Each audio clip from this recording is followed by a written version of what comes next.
Politik itu bukan diberikan, tapi direbut. Jadi kalau kita jadi anak muda, jangan pernah berharap jabatan itu akan diberikan. Tidak akan pernah gitu, ada. Enggak ya? Nggak akan. Nah, itulah Golkar. Oke. Golkar itu adalah penentu ya kan, kemenangan. Penentu superhero lah. Ya kan? Yang ditunggu-tunggu itu ada di akhir. Itulah suatu pertimbangan kenapa Golkar ini menjadi penentu. Ya, Golkar itu kan tadi kembali lagi pintar mengambil kader, ya. Bagaimana meyakinkan Pak RK untuk masuk ke dalam partai Golkar, partai yang begitu besar dan bisa ikut membesarkan Pak RK menjadi lebih besar lagi. Tadi kan seperti Mas bilang, pada saat waktu itu aja KIB udah diketuk, disepakati bersama, tiba-tiba P3 melipir. Itulah politik, gitu betul. kan? Kepentingan.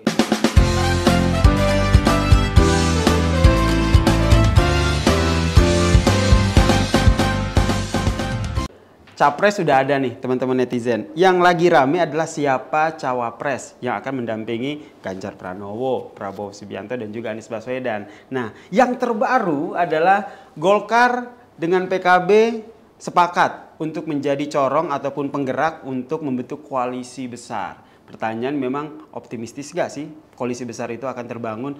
Lalu siapa yang nantinya akan bergabung? Golkar bergabung kemana? Kemudian PAN juga akan bergabung kemana? Karena mereka masuk dalam koalisi Indonesia Bersatu. Untuk ngebahasnya, saya sudah mengundang salah satu narasumber kita, anak muda, yang akan membahas soal ini. Dan juga kita kulik juga nih, terkait dengan bagaimana anak muda aktif ataupun berpartisipasi di dunia politik. Saya sapa dulu teman-teman netizen, apa kabar? Assalamualaikum warahmatullahi wabarakatuh. Saya Yasir Nenek Ama. Jumpa lagi dengan teman-teman netizen di Obras, obrolan rasional santai dibahas hingga tuntas. Harus tuntas. Saya sapa Bang Novel. Assalamualaikum. Waalaikumsalam. Mas Yasir. Apa kabar Bang? Baik, alhamdulillah. Sehat. Sehat. Ini pengen manggil Bro. Kayak Bro Novel lebih oke ya. Lebih oke ya. Lebih oke ya. Lebih oke Bro. Novel tuh kayak masih muda kita. Ntar teman-teman netizen bingung lagi Novel yang sebelah sana. Gitu. Kalau ini Bro Novel, kalau kita lihat track recordnya di dunia politik tuh sangat luar biasa. Nih aku bacain ya teman-teman netizen. Sebagai koordinator Departemen Politik dan Keamanan DPP Golkar. DPP ya, bukan DPD. DPP. Gokil ya. Alhamdulillah. Anak muda udah di tataran DPP itu luar biasa. Kemudian juga Wakil Ketua Umum AMPI. Yes. Kemudian juga di Baradika Karya sebagai Ketua Umum Ormas pendiri Ormas Golkar. Dari pendiri Partai Golkar ya. Benar sekali. Sehat ya? Sehat, alhamdulillah. Alhamdulillah. Ini kita undang ke sini karena sebenarnya pengen undang yang petinggi-petinggi Golkar sih, mau ditanya gitu. Golkar ini mau kemana sih? Ya. Gitu kan setelah KIB ini sepertinya sudah goyang dengan P3 ke PDIP, kemudian PAN juga selalu udah mengusung Erick Thohir. Ya. Golkar ini mau kemana nih? Pengennya ngundang petinggi-petinggi, tapi kayaknya Bro Novel lebih cocok nih dengan penonton dari eksplisit Obras ini. Gimana Bang? Jawab itu dulu deh. Siap. Karena ini pertanyaannya sangat berat ini sebenarnya. Pertanyaan sangat berat karena di Golkar itu, nih, kembali lagi berbicara politik itu selalu ada di dunia abu-abu. Ya, tidak bisa hitam dan putih. Dan tidak bisa saya bilang A, ternyata akan nanti larinya B. Betul. Politik itu tidak punya kepastian dan tidak tahu ya. Selama itu belum diketuk, ya kan? Nah, itu belum ada kepastian kecuali sudah diketuk gitu ya. Tadi kan seperti Mas bilang, pada saat waktu itu aja KIB udah diketuk, disepakati bersama, tiba-tiba P3 melipir. Itulah politik gitu kan. Kepentingan. Tapi yang aku lihat ya kan, yang aku tahu ya. Jadi ini hanya pendapat dari diri aku selaku pengurus di Golkar gitu ya, pandangan yang aku lihat. Serasanya Golkar itu pasti akan bergabung atau mungkin membuat satu koalisi besar yang dimana pasti quote in quote para pimpinannya yang memang dulunya pecahan dari Golkar atau memang terlahir dari Golkar. Oke, gitu. ini clue yang luar biasa nih. Gitu. Ini clue-nya penting banget nih. Jadi siapapun itu yang terlahir dari Golkar ya mungkin terlihatnya ya pasti arahnya ke sana. Oke, masalahnya teman-teman netizen, ini pecahan dari Golkar tuh hampir ke semua partai. Iya udah. Hampir ke semua partai. Gitu. Jadi ngerabanya juga susah juga ya. Yang terlahir kan pasti kan komunikasinya lebih mudah. Betul karena mungkin sudah terlahir terbangun emosionalnya, ya kan chemistry-nya dari dulu pernah satu rumah kan gitu. Ya istilah kakak adik lah. Ya kan kalau kakak adik dulu mungkin beda paham, bangun perusahaan masing-masing, kan istilah kasarnya begitu. Betul. Begitu tiba-tiba ada satu kepentingan bersama diusik ya semuanya akan gabung lagi, biasanya begitu. Ya. Dia akan nyari rumah di mana kakak sama adik yang pernah bersatu rumah lah, biasanya begitu. Pola komunikasi itu yang Pola komunikasi terus dibangun. itu yang dibangun. Saya rasa sih arahnya ke sana. Ya kan? Ya tinggal kakak adiknya yang mana, keluarganya yang mana. Nah, ini ada di tangannya ketua umum. Oh gitu. iya, pastinya. Saya tidak bisa memberi statement karena nanti dibilang sok pintar, sok tahu gitu ya. Nih, gitu. saya bantu nih untuk menerjemahkan nih teman-teman netizen. Kalau kita lihat nih mereka-mereka politisi-politisi senior yang berasal dari Golkar. Coba dicek nih teman-teman netizen, di PDIP sekarang atau P3 sekarang ada nggak orang Golkar? Tolong dicek aja. Atau di PKB dan juga Gerindra, ada nggak kira-kira ya orang Golkar di sana? Atau sebaliknya di Nasdem, yang ini ada nggak kira-kira politisi Golkar di sana? Gitu. Berarti salah satu bisa saya katakan salah satu pendekatan ya. Pendekatan pola komunikasi yang dibangun oleh Partai Golkar sekarang itu seperti itu ya. Benar sekali. Nah, tentu ini yang juga jadi pertanyaan adalah ketika teman-teman dari Partai Golkar ini melakukan pola komunikasi dan pendekatan, tentu ada yang ingin ditawarkan. Pasti. Nah, yang ditawarkan tuh apa? Selain memang basis massa yang sudah oke gitu. Sosok ada yang ditawarkan lagi? Pasti. Selain kalau sosok pasti ketua umum, nggak mungkin ada sosok lain.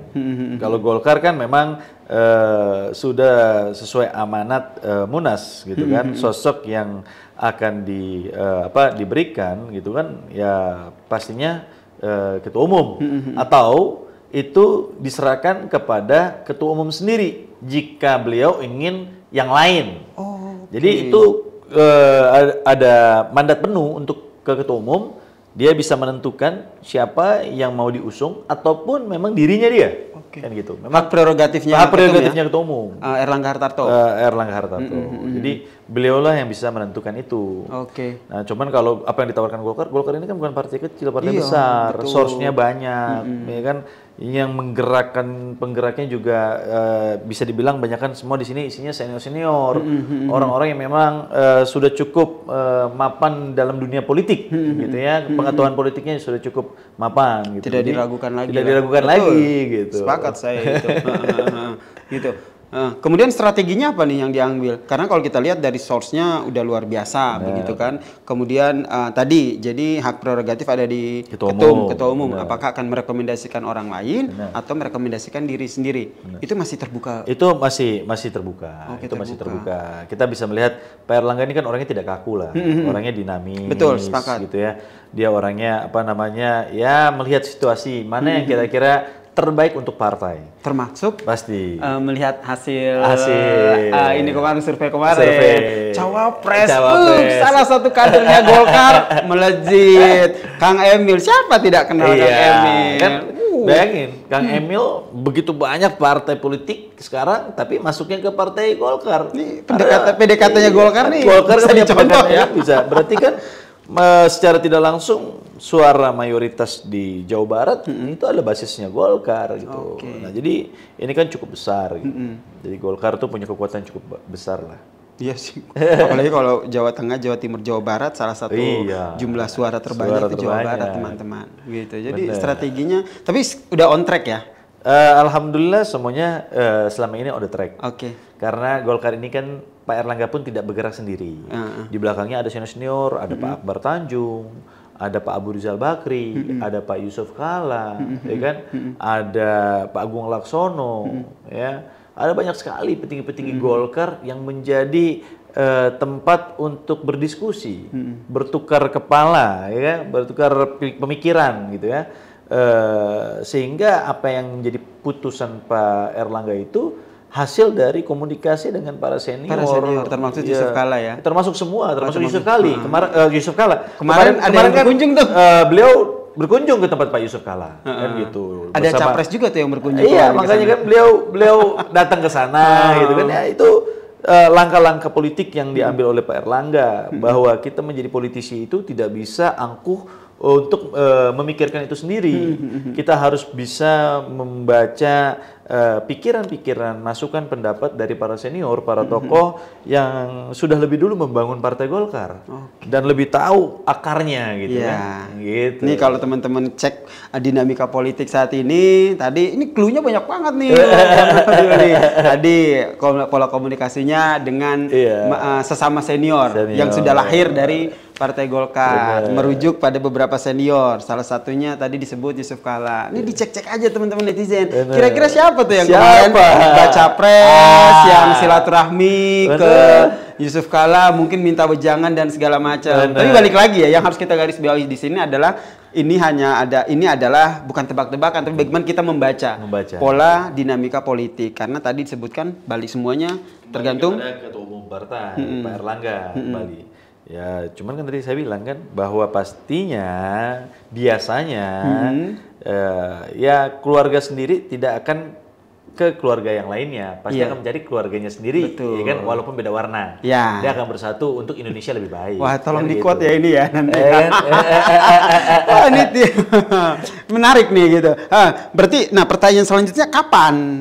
Karena P3 atau dari kita lihat dari KIB-nya sendiri ya sudah merapat ke sana kerjasama gitu kan. PKB, Gerindra udah. Kalau di Anies ada Demokrat, kemudian Nasdem, PKS gitu. PDIP, P3 udah. Tinggal Golkar dan PAN nih gitu kan yang kayak wah nih bukan main-main nih, apalagi Golkar salah satu partai besar. Kapan menentukan sikap untuk bekerja sama atau berkoalisi gitu? Itulah hebatnya Golkar. Golkar itu selalu menjadi pemula dan penutup. Kan gitu. Sebelum orang membuat apapun, Golkar membuat KIB. Benar. Oke. Masuk. Pada saat itu pembukanya itu tes voternya ada yang gimana kan? Oh, berarti nanti kita penutupnya. Siapapun ya kan calonnya, Golkar adalah pemenangnya. Itu udah diketahui lah sama bangsa ini gitu ya. Berarti Golkar akan jadi mungkin bisa saya katakan partai terakhir ya. Partai yang menjadi penutup untuk menentukan kemenangan. Menentukan kemenangan. Karena dalam hal ini menentukan bergabung dengan siapa ya? Bergabung dengan siapapun. Tapi kita bisa lihat siapapun pemimpin di Republik ini, Golkar selalu ada di dalam. Iya, betul. Berarti Golkar selalu di tempat yang menang. Itulah kehebatan Golkar. Coba kita cek dulu ya. Iya juga ya. Pernah Golkar benar ya? Di luar. Golkar tuh selalu berada di koalisi yang selalu menang. Waktu zamannya SBY. Waktu zaman SBY di dalam, Pak Abu Rizal Bakri jadi menteri. Betul. Waktu zamannya Jokowi 2 periode. Di dalam juga.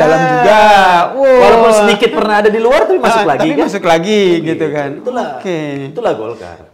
Itu bisa dikatakan ini adalah salah satu tingkat pendewasaan bagaimana partai politik itu melakukan bukan atraksi sih, bagaimana melakukan berkomunikasi politik, berkomunikasi politik, pendewasaan dalam berpolitik, menentukan sikap demi kepentingan bangsa, bukan kepentingan golongan partai atau golongan yang pribadi gitu ya, tapi golongan untuk bangsa dan negara. Nah, Golkar itu hadir memang untuk bangsa Indonesia. Menarik. Nah, kalau ngomongin soal ketum Golkar, Erlangga Hartarto udahlah dengan track recordnya luar biasa, apalagi jadi menteri Menko beliau berhasil menjadi Menko ekonomi kita yang di negara-negara luar amburadul, Indonesia masih tetap bisa terjaga. Ini kadang-kadang yang nggak tahu nih, Menteri Keuangan tuh di bawah, di atasnya tuh ada Menko Perekonomian. Ada Menko. Kadang-kadang itu yang suka dilupakan. Gitu. Nah, kalau dari sekian banyak kader dari Partai Golkar, selain Erlangga Hartarto, tentu yang akhirnya mencuri perhatian publik adalah Ridwan Kamil. Menurut Bang Novel sendiri seperti apa sosoknya? Pak RK sosok yang fenomenal, ya, sosok fenomenal. Beliau kita bisa melihat ya, Golkar itu kan tadi kembali lagi pintar mengambil kader, ya, bagaimana meyakinkan Pak RK untuk masuk ke dalam Partai Golkar, partai yang begitu besar dan bisa ikut membesarkan Pak RK menjadi lebih besar lagi, karena source-nya Golkar yang cukup komplit dan cukup matang, gitu ya. Nah, sosoknya Pak RK ini saya rasa sosok yang tepat masuk dalam Partai Golkar karena bisa membonding dengan kader-kader yang juga cukup fleksibel dan juga banyak kader Partai Golkar ini banyak yang kekinian lah. Dan isinya anak-anak muda juga cukup banyak. Termasuk Bang Novel ya? Alhamdulillah saya masih muda dan ada di Partai Golkar. Karena saya di Partai Golkar dari usia sangat muda sekali. Oh ya? Dari usia saya 19 tahun. Wih. Gitu. Saya di Partai Golkar. Jadi udah kurang lebih hampir 16 tahun. 16 tahun di Partai Golkar. Ini berbicara soal politik, tentu suara yang juga menjadi yang harus didengar adalah suara anak muda. Benar. Ini kalau kita lihat data KPU generasi Z di bawahnya milenial kan jumlahnya lumayan banyak. Lumayan banyak sekali. Bang Novel sendiri melihatnya seperti apa nih? Bagaimana Partai Golkar sendiri bergerak untuk menjaring suara anak muda? Yang mereka kan cenderung masih swing voter. Mereka masih dalam swing voter kan? Benar sekali. Itulah hebatnya Golkar. Mungkin gini, tadi yang saya bilang, saya bukan membesarkan Partai Golkar karena memang saya di Golkar, tapi memang saya melihat hanya Golkar lah yang punya struktural, komplit, ya, dibandingin partai-partai lain.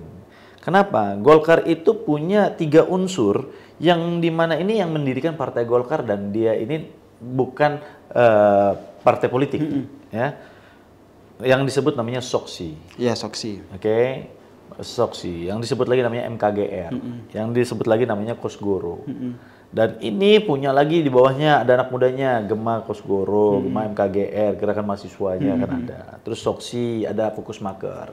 Di bawah, terus ada lagi pendampingnya namanya Baladika Karya. Ini terus, nah ini anak-anak muda itu kadang-kadang antipati dengan partai. Tapi 3 inilah yang menjaring anak-anak muda untuk secara soft mendekati dengan partai.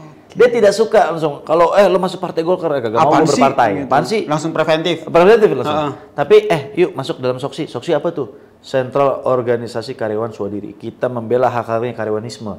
Kalian semua pekerja-pekerja, sekarang gajinya udah bener belum? Kalian pekerja-pekerja sekarang keluh kesahnya kalian apa? Ini kita tanya nih, gaji udah bener-bener belum? Nah, saya itu tolong diadukan ke Soksi gitu Soksi. ya.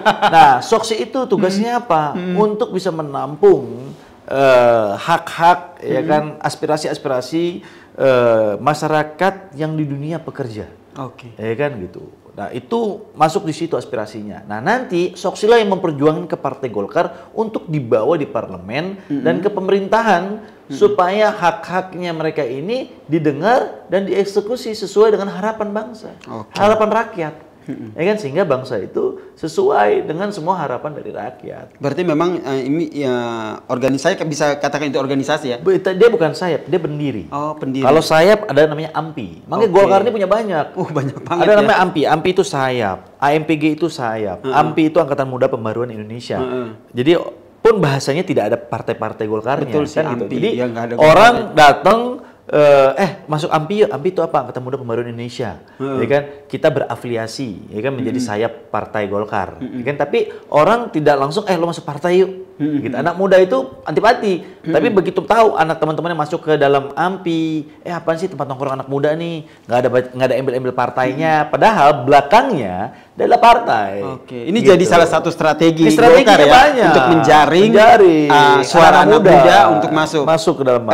Efektif sekali karena pada saat mereka terjun masuk ke dalam organisasi tersebut, mereka merasa senang. Mereka ketemu teman-teman, mereka dihargai, mereka memiliki jabatan, mereka memiliki program, kegiatan, sehingganya mereka merasa bermanfaat untuk bisa lebih lagi. Contohnya saya ini adalah orang yang antipati dengan partai politik sebelumnya. Awalnya. Saya paling nggak suka, bagi saya bullshit itu politik. Kenapa? Karena bagi saya waktu itu ya?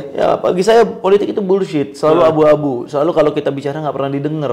Selalu yang pasti yang menang yang di atas. Selalu yang menang itu orang yang punya jabatan. Pada saat saya belajar berpolitik, ternyata politik itu bukan diberikan tapi direbut. Jadi kalau kita jadi anak muda jangan pernah berharap jabatan itu akan diberikan, tidak akan pernah gitu, ada. Enggak ya? Nggak akan. Jabatan itu harus direbut, harus diambil. Ya kan? Diambil dengan apa? Dengan pengetahuan, kegigihan, ya kan, intelektual. Itu kita harus ambil.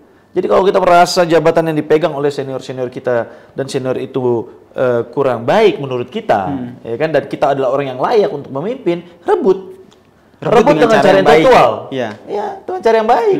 Dengan cara program konsep yang jauh lebih baik sehingga jabatan itu akan datang dan jatuh ke kita. Kenapa? Karena kita mempunyai program yang nyata, konsep yang lebih bagus, harapan yang lebih baik, sehingga harapan itu jadi sebuah kenyataan. Nah itulah makanya anak muda itu jangan pernah merasa minder atau merasa patah semangat pada saat apa yang dicita-citakan itu tidak tercapai.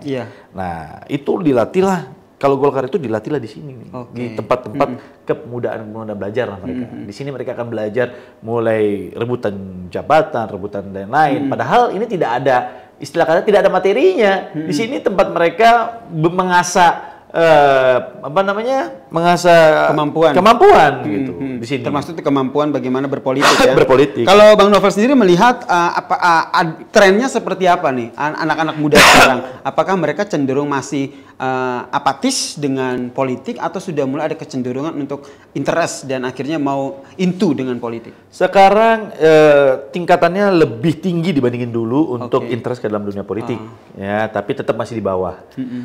Kita harus menggenjot anak-anak muda masuk dalam dunia politik lebih banyak, sehingga kalau anak muda ini masih punya sifat idealis, masih punya sifat untuk mereka yang penting berbuat, bukan mencari sesuatu, gitu ya. Pokoknya gue berbuat untuk yang terbaik. Nah, masih banyak. Kalau yang udah senior biasanya mereka udah ngerti nih celah-celahnya, gitu kan. Nah, ini yang kadang-kadang ada senior yang baik, ada juga yang oknum, gitu ya, yang memang nyari-nyari sesuatu yang bukan untuk kepentingan bangsa, gitu kan, juga ada. Makanya setiap dalam kehidupan itu pasti ada oknum, bukan hanya dalam politik, dalam bisnis pun pasti ada oknum. Ya kan, oknum karyawan, oknum direksi, itu pasti ada oknum-oknum yang memang mereka mencari untuk kepentingan pribadi. Nah, inilah yang harus kita kikis dengan makin banyak orang-orang yang mempunyai sifat idealis dan suatu pemikiran yang baik masuk ke dalam sistem, sehingga orang-orang ini akan terkecilkan, akan habis nantinya. Gitu. Karena makin banyak posisi kue orang-orang idealis, orang-orang membangun ini akan makin banyak. Seperti tadi dikatakan ya, bahwa merebut dengan cara yang baik, dengan cara yang baik. Sehingga bisa mengisi posisi-posisi strategis itu ya. Karena gini loh, pada saat saya masuk terjun dunia politik, saya nggak masuk terjun ujuk-ujuk masuk ke dalam dunia politik. Saya menjadi seorang pengusaha. Saya menjadi seorang pengusaha. Saya harus sukses dulu dalam dunia usaha. Karena di politik itu kita buang duit, bukan nyari duit. Nah, itu pertanyaan saya selanjutnya tadi sebenarnya, Bang Novel. Sudah sukses di dunia usaha begitu, terus itu kayak bahasa sederhananya, ngapain lagi sih, kan udah enjoy segala macam gitu. Apa yang men-trigger akhirnya walaupun pengusaha udah sukses, sekarang saatnya untuk berpolitik? Alhamdulillah, makanya kan tadi saya bilang, Mas, saya itu kenapa terjun dalam, banyak teman-teman saya bilang, Vel, lo mau ngapain sih terjun dunia politik? Lo udah punya 27 perusahaan, lo udah punya hotel di mana-mana, lo udah punya properti di mana-mana, lo punya restoran di mana-mana, lo udah punya cukup lah dengan source lo tinggal duduk manis, duduk diem aja, lo udah nyantai. Iya, passive income-nya udah kemana-mana gitu. Itu kan? udah semuanya pada gitu teman-teman saya kan. Saya bilang, hidup itu bukan berbicara hanya kesenangan kita. Hidup itu bagaimana kita berbicara kesenangan semua yang ada di sekitar kita, yaitu adalah masyarakat, rakyat banyak.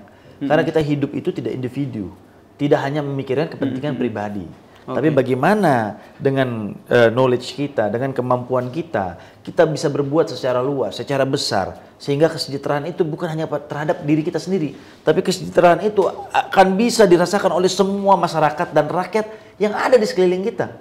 Itu baru namanya orang hebat. Orang hebat itu bukan hanya untuk kepentingan pribadi, tapi bisa bermanfaat untuk orang banyak.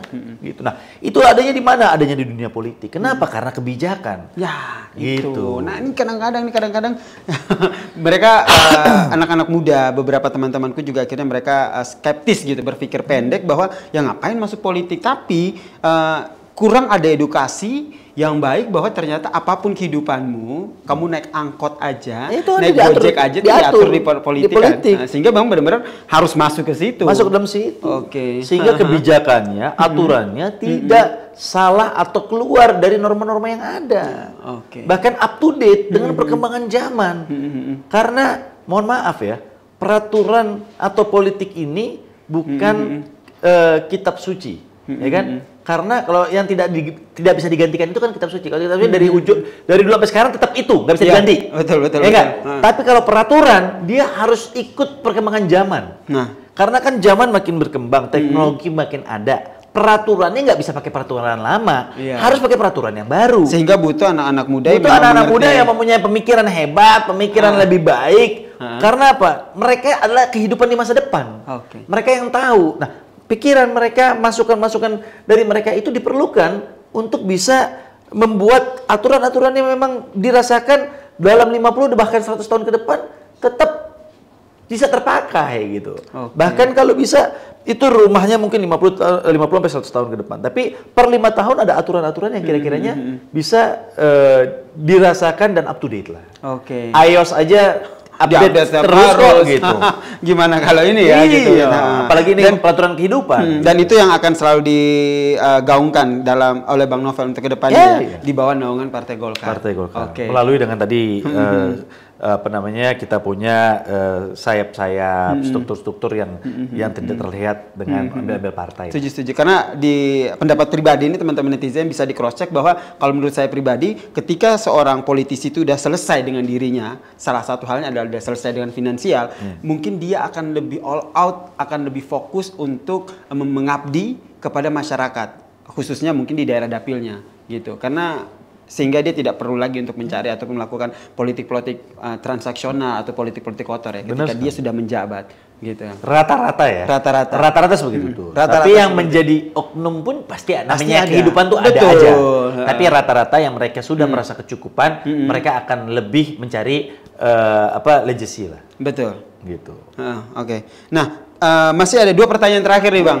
Jangan panjang-panjang, ntar teman-teman netizen bingung. Kan masih pertanyaan terakhir yang pertama adalah Partai Golkar ini saat ini kan memang tengah mencari posisi seperti tadi kata Bang Novel kan sebagai penutup gini. Pertimbangan yang paling paling besar ketika menjadi partai penutup untuk menentukan pemenang ini apa? Gimana? Pertimbangannya apa yang pertimbangan menjadi penutup gitu? Gitu. Saya mau tanya, nih bro, kalau di film-film, jagoan itu selalu datang di awal atau di akhir? Di akhir. Pemenang pasti ada di mana? Di akhir kan? Iya, untuk sebuah itulah Golkar. Golkar itu adalah penentu kemenangan, penentu superhero lah, ya kan? Yang ditunggu-tunggu itu ada di akhir. Itulah suatu pertimbangan kenapa Golkar ini menjadi penentu. Dan itu sudah terbukti dengan prediksi-prediksi sebelumnya. Jadi sederhananya yang disampaikan Bang Novel adalah kita bisa tahu nih siapa capres-cawapres yang menang dengan melihat Golkar akan bekerja sama ataupun koalisi dengan partai mana. Partai mana? Gitu. Bisa, benar sekali. Tepat itu. Kita tepat di situ ya. Kita klik di situ. Kita klik di situ, kita nantikan update-nya seperti apa. Satu pertanyaan terakhir, bukan pertanyaan, tapi bagaimana Bang Novel sebagai seorang pengusaha muda yang sukses, kemudian juga politisi muda yang juga memiliki pola pemikiran, kasih pesan dong ke teman-teman netizen yang nonton nih biar mereka juga tidak skeptis dengan politik dan mau ikut into dengan politik. Pokoknya untuk anak-anak muda di luar sana yang merasa sekarang gue melihat banyak banget anak muda yang sekarang mulai kritis dalam dunia politik. Kalau kalian merasa politik itu masih belum baik, ya kan? Dan kalian tidak mau dizolimin, kalian masuk dalam dunia politik dan rubah. Kalau memang kalian hebat, buktikan di ranahnya, bukan cuma omong doang. Jangan cuma kritik doang. Ayo kita masuk sama-sama. Bareng-bareng kita rubah politik yang tidak baik menjadi politik yang baik. Karena kalian ya orang-orang hebat jangan pernah hanya ada di luar. Kita ada di dalam. Mari kita rapikan sama-sama. Ya. Jadi anak-anak muda 3 kalau pesan saya. Ya, dalam hidup itu harus ada 3. Ya, punya sifat ini. Jujur, komitmen, dan tangguh. Kalau menjadi orang hebat, mau menjadi politisi, mau menjadi apapun dalam hidup. Jadi 3 ini, jujur, komitmen, dan tangguh. Kalau kalian merasa dirinya hebat, masuk dalam politik. Jangan omdo. Itu aja. Terima kasih Bang Novel. Boleh dong tepuk tangan dong. Teman-teman netizen juga pasti tepuk tangan nih. Thank you banget Bang Novel telah hadir di obrolan rasional santai dibahas hingga tuntas. Semoga tadi apa yang diobrolin sama Bang Novel daging semua. Kita ngomongin bagaimana arah Partai Golkar maupun spesifik bagaimana pemuda di Partai Golkar kedepannya seperti apa. Sukses terus buat Bang Novel. Amin. Kita tunggu Golkar akan berlabuh kemana. Karena kalau kata Bang Novel, di mana Anda berlabuh bagi Golkar, maka di situ penentu kemenangan. Benar sekali itu. Oke, Thank you, brother. Thank you banget teman-teman. Thank Jangan you. lupa untuk saksikan episode-episode selanjutnya di Obras, obrolan nasional santai dibahas hingga tuntas. Akan ada bintang tamu, politisi-politisi yang kita akan membahas terkait dengan politik. Tujuannya adalah teman-teman muda agar bisa melek politik sehingga di 2024 nggak bingung tuh milih siapa dan juga aktif di dunia perpolitikan. Jangan lupa subscribe Eksplisit TV dan juga bunyikan loncengnya sehingga kalau ada episode baru langsung ada notifikasinya. Saya pamit, Yasir Nene Ama. Assalamualaikum warahmatullahi wabarakatuh. Selamat pagi, selamat siang, selamat malam teman-teman netizen.